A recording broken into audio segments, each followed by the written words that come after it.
Question 3. If matrix A contains elements 5, negative 3, 4, negative 3, negative 2, 1, then prove that transpose of matrix 2A equal to 2 into transpose of matrix A.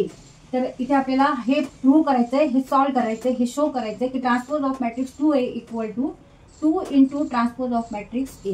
तर इथे आपल्याला किती calculation करायचे? पहिल्यांदा आपल्याला 2A काढावं लागेल. आपल्याला ए माहिती आहे, नंतर ह्यावरून आपल्याला 2A काढायचं आहे. 2 नी एला मल्टिप्लाय करायचं, म्हणजे 2 नी प्रत्येक एव्हरी एलिमेंटला मल्टिप्लाय करायचं. त्याच्यानंतर ह्याचा ट्रान्सपोज घ्यायचा, म्हणजे ट्रान्सपोज ऑफ मॅट्रिक्स 2A. त्याच्यानंतर आपल्याला ट्रान्सपोज ऑफ मॅट्रिक्स ए काढायचा आहे, ट्रान्सपोज ऑफ मॅट्रिक्स ए. आणि नंतर काय कॅल्क्युलेशन आहे? 2 नी त्याला मल्टिप्लाय करायचं, 2 इंटू ट्रान्सपोज ऑफ मॅट्रिक्स ए. अशा प्रकारे ते आपल्याला आधी 4 कॅल्क्युलेशन करायचे आणि हे शो करायचंय की transpose of matrix 2A equal to 2 into transpose of matrix A. तर इथे गिवन काय आहे? A equal to 5, negative 3, 4, negative 3, negative 2, 1. ह्या मॅट्रिक्सची ऑर्डर किती आहे? मॅट्रिक्स ए ची order 3 rows and 2 columns. 3 rows 2 columns. 3 काय आहे? तर रोज आहेत आणि 2 आहेत कॉलम्स. जे हॉरिझॉन्टल आहे त्याला आपण रोज म्हणतो आणि जे व्हर्टिकल आहे त्याला आपण कॉलम्स म्हणतो. कॉलम्स मधले element rows, first row, second row, third row and 2 columns, first column, second column. The transpose of matrix A घेऊ किंवा आधी 2A काढू. 2A equal to 2 into 2A equal to 2 into matrix 5, negative 3, 4, negative 3, negative 2, 1. प्रत्येक एलिमेंटला 2 ने multiply करायचं. 2 into 5, 2 into 5 10, 2 into 5 10, 2 into negative 3 negative 6, 2 into 4 8. आता ह्याची ऑर्डर पण काय आहे? सेम आहे. जी मॅट्रिक्स ए ची आहे तीच ह्याची ऑर्डर आहे. 3 रोज 2 कॉलम्स, 3 रोज 2 कॉलम्स. आता 2A चा आपल्याला काय घ्यायचा आहे? ट्रान्सपोज घ्यायचा आहे. ह्याचा ट्रान्सपोज घ्यायचा आहे. ट्रान्सपोज घ्यायचा म्हणजे काय करायचं? तर जे रोज आहेत त्याचं आपल्याला कॉलम्स बनवायचे आणि जे कॉलम्स आहेत ते रोज मध्ये त्याचं रूपांतर करायचं. आता इथे कॉलम बघा, हे रो बघा, हा रो आहे फर्स्ट, ते निगेटिव्ह 6, त्याचा आपल्याला कॉलम करायचा. 10, negative 6, second Rochak second column, third Rochak third column.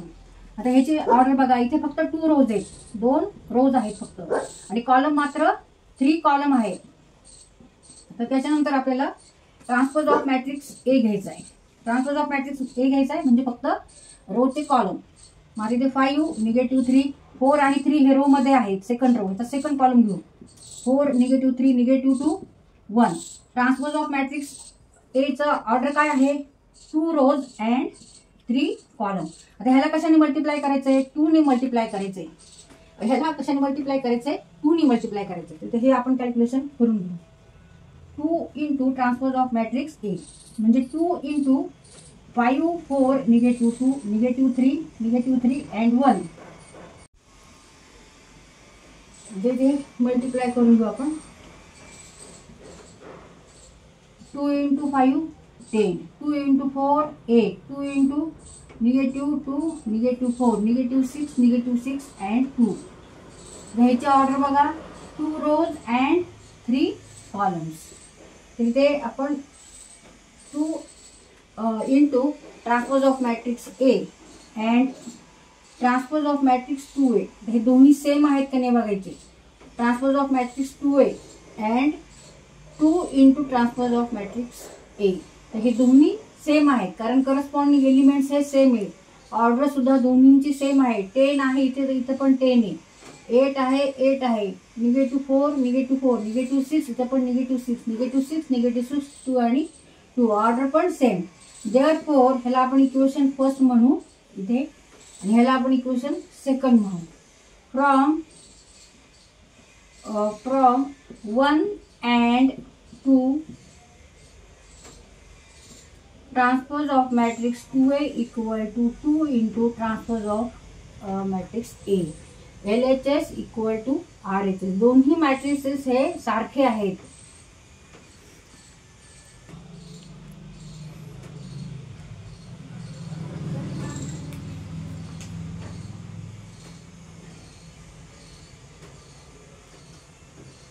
आधी आपण हे असं सॉल्व्ह केलेलं आहे इक्वेशन फर्स्ट आणि नंतर आपण ह्या पद्धतीने सॉल्व्ह केले इक्वेशन सेकंड आणि नंतर from equation first and second transpose of matrix 2A equal to 2 into transpose of matrix A.